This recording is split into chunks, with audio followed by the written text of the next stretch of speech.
और संगठन की बात में मैं एक आपको बात समझाता हूँ, गहराई से समझिएगा इसमें जो मैं कहना चाहता हूँ। एक बार एक शिकारी ने कबूतरों का शिकार करने के लिए जाल बिछाई, कुछ दाने डाल दिए। शिकारी के साथ उसका बच्चा था। थोड़ी देर में काफी कबूतर आए, दाने देख के वहां उतर गए, जाल में फंस गए।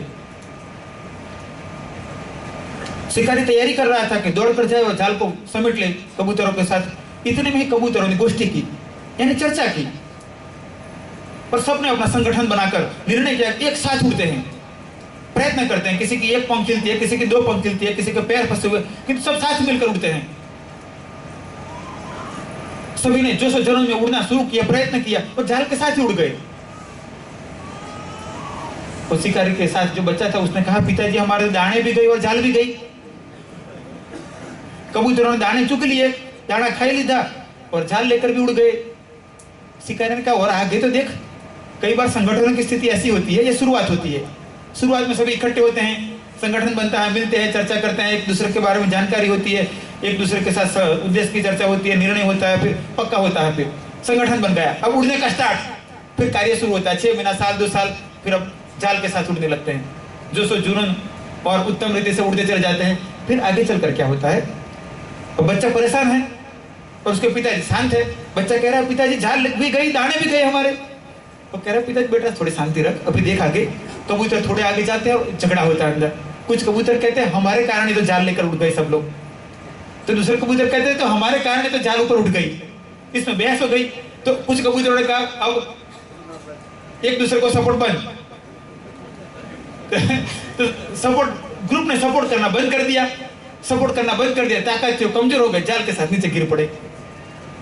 ये दूसरी बात, संगठन बनते हैं और साथ में चलते हैं, थोड़े आगे बढ़ते हैं और इसके बाद बात वहां आकर खड़ी रह जाती है। क्यों ऐसा? क्या हम एक दूसरे का सम्मान करना नहीं सीख सकते हैं? क्या एक दूसरे की कमियों को समझकर प्रयत्न करें, कमियों को दूर करें, शत्रु न बन जाए?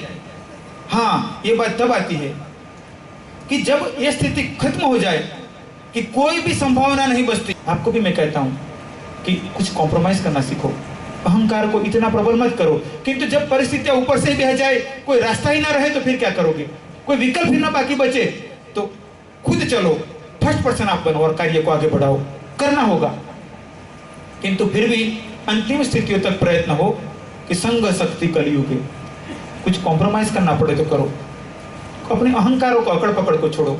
एक बार एक जगह तेज पवन आया, तुअर का पौधा और भिंडी का पौधा दोनों पास पास में थे। पवन का तेज तूफान आने लगा। जब पवन बढ़ने लगी तो भिंडी का पौधा खड़ा था, सीधा सीधा हिल रहा था, और तुअर का पौधा झुकने लगा। कुछ टहनियां टूटी और पौधा नीचे झुक गया और पवन तेज हुआ। भिंडी का पौधा तेज थोड़ा सीधा सीधा हिल रहा था और तुअर का पौधा पूरा जमीन से लग गया, पूरा झुक गया। कुछ डालियां टूटी। थोड़ी देर के बाद पवन और तेज हुआ, भिंडी का पौधा झुक नहीं रहा था, जड़ से उठाकर फेंक दिया उसे, और पवन बंद हुआ तो तुअर का पौधा फिर खड़ा हो गया। झुकना नहीं सीखोगे तो कुदरत उठाकर फेंक देती है उनको। झुकना सीखो, जोड़ना सीखो। प्रयत्न हम सबको करना है, नहीं तो भारत देश में डिवाइड एंड रूल कई बार हम लूट चुके। इस देश की संपत्ति को, इस देश की स्त्रियों को और इस देश के सम्मान को कई बार लूट लिया गया। पुनः इस बात को, क्या हम बड़े की पहचान क्या?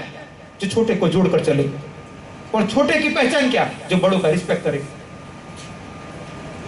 जब बड़े इतने झुक नहीं सकते हैं तो फिर स्थिति क्या आती है? एक जीभ होती है और 32 दांत होते हैं। एक बार एक महात्मा जी किसी के द्वार पर गए, भिक्षा मांगी। धर्मला भिक्षान्न देही, मैया कुछ खाना मिलेगा? मैया बाहर आ रही थी तो घर के आगे कोई दीवान था, उसने कहा, महाराज जी कुछ उपदेश तो सुनाओ, भिक्षा जरूर देंगे। तो महाराज जी कहा, तो उन्होंने कहा, फिर से कहा, कुछ महाराज समझाओ तो सही। तो कहा, तो फिर क्या कहना चाह रहे हो? तक 32 दांत कड़े थे तो निकल गए। एक जीभ ऐसी थी, जैसे मोड़ो ऐसे मुड़ जाती थी, आज भी स्थित है अंदर। प्रयत्न करो, बड़ों की पहचान झुकने वाली और छोटों की पहचान साथ मिलकर कार्य करने का। फिर भी सिद्धांतों से कभी कॉम्प्रोमाइज नहीं करना।